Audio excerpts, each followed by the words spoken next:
Good day, everybody. This is Corey Jones with Safety Man Consulting, safetyman.co.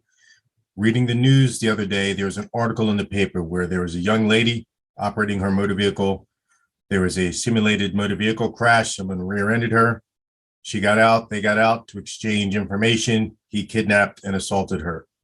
That is completely unacceptable. Previous to that, operating just in New Jersey, there was a man who was potentially operating a van with some red and blue lights on it, who was pulling women over and attempting to assault them. That turned out to be a fake. There is no evidence that that actually happened. However, situations like that have happened in the past. So I do want to talk about them because every time they make the news, I get phone calls, personal phone calls and professional phone calls about what am I supposed to do, Corey? What am I supposed to do? And we'll start with one and then move to the other. If someone is pulling you over and you're not sure it is a police officer, I want you to do three things. The first thing I want you to do is immediately put on your four-way flashers and move to the rightmost lane and drive a little bit below the posted speed limit. You can even stick your hand out the window indicating that you're going to pull over, that you see the police officer behind you.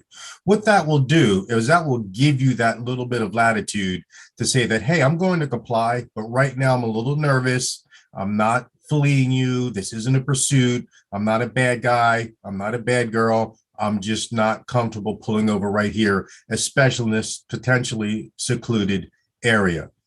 Immediately upon completing that, dial 911 on speakerphone or on your Bluetooth and stay on the phone with the dispatcher. They will ask you, 911, where is your emergency? It's imperative that you know where you are. Know a landmark, know the street you just passed. I know maybe people don't pay attention, but if you're on 295, the Turnpike, the Parkway, the Expressway, there'll be mileposts. If you can give a landmark, a location, a cross street, a mile marker to where you are, describe your vehicle, describe the direction you're traveling, describe the town that you're in. It shouldn't take too long for that dispatcher to determine if it's a legitimate police officer stopping you or not.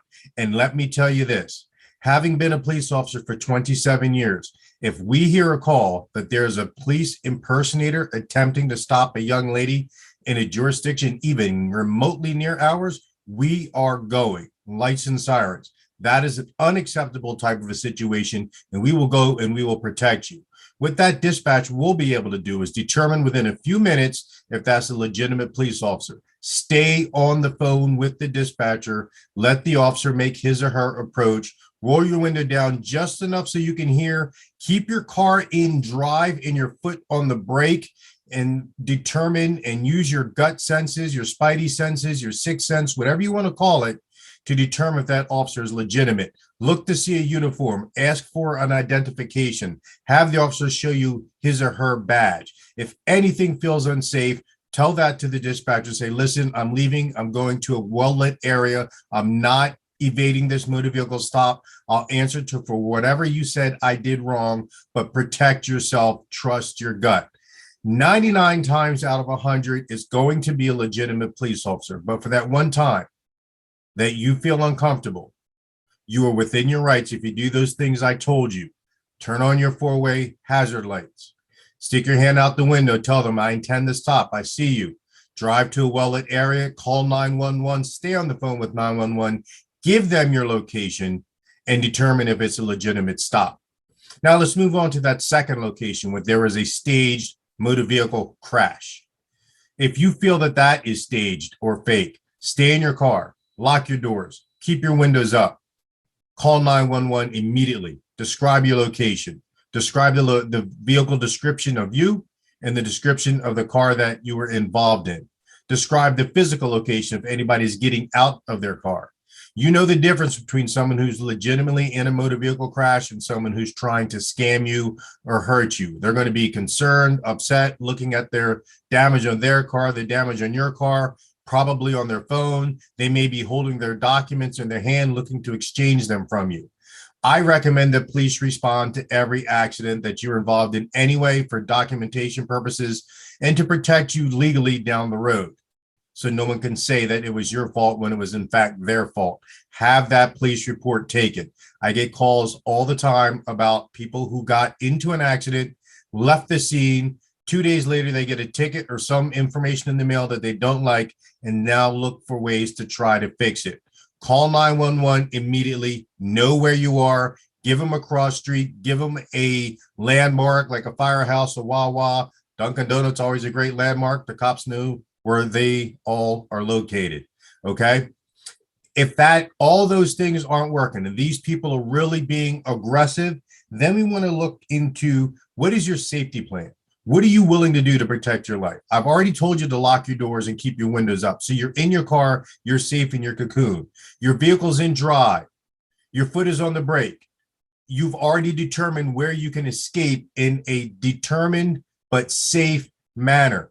I don't want you mashing that gas pedal, running people over. I want you just letting your foot off the brake and gently 1, 2, 3, 4 miles an hour, moving away to a safe location. You're on the phone with 911. You're narrating what you're doing. I don't feel safe. These people don't seem normal. I am scared for my life. I'm going to go to a safe area. Please have the police meet me there. That's a lot different than you just mashing on the gas and running over and injuring people, right?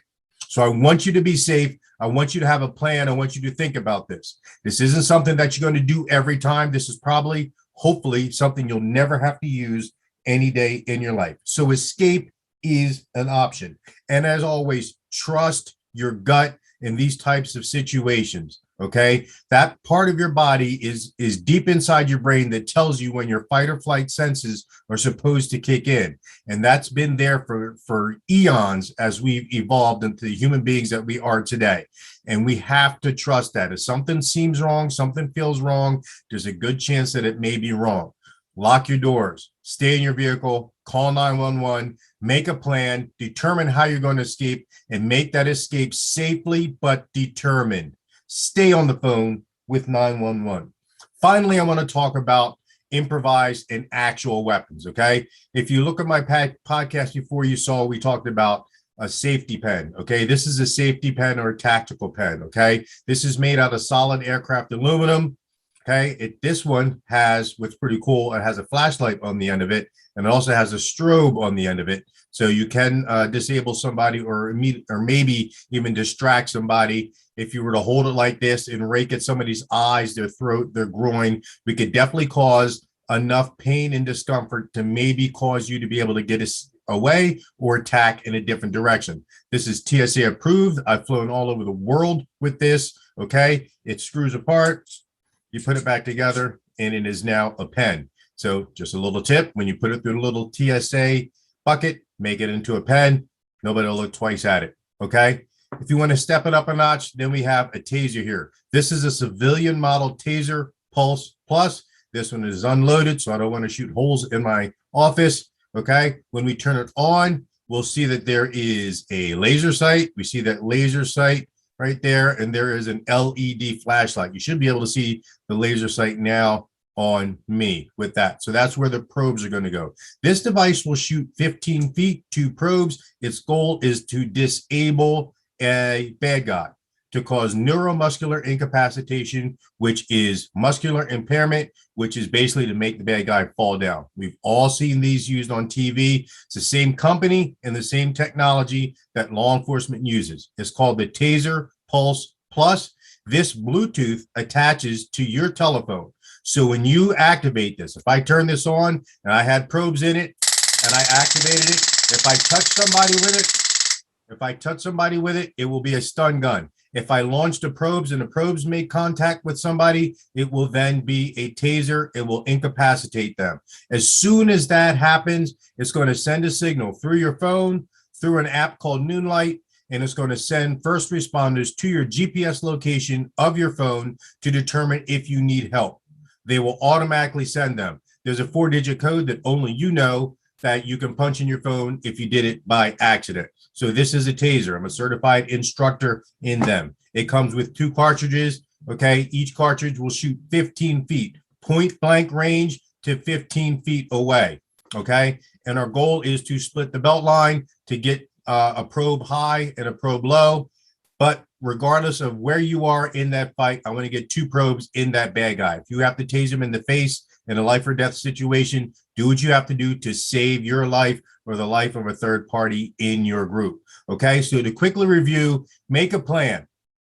Make a plan. I'm going to call 911. Going to stick my hand out the window. Going to put my four-way flashers on. Going to start thinking about an exit strategy, an exit plan. Where am I going to go? I'm always going to try to pay attention to know where I am. We're all driving around with this cell phone mounted in our car, and it has our GPS location on it. So even if you have to look down and find out where you are, give that information to the dispatcher, because the cell phone doesn't always transfer the exact GPS information to the 911 public service answering protocol. Okay. And then know where you're going to go. Anybody have any questions? Contact me at safetyman.co, or my email address is Corey, Corey, at safetyman.co. My goal is to keep you safe. I want you thinking about this. I want you to have a plan. I want you to be ready to communicate the plan to everybody in your vehicle and to 911. And then without hesitation, be ready to enact that plan to save your life and the lives of the people in your vehicle. Just imagine if your daughter, if your niece, if your nephew, if your kids are in that vehicle with you. Be ready.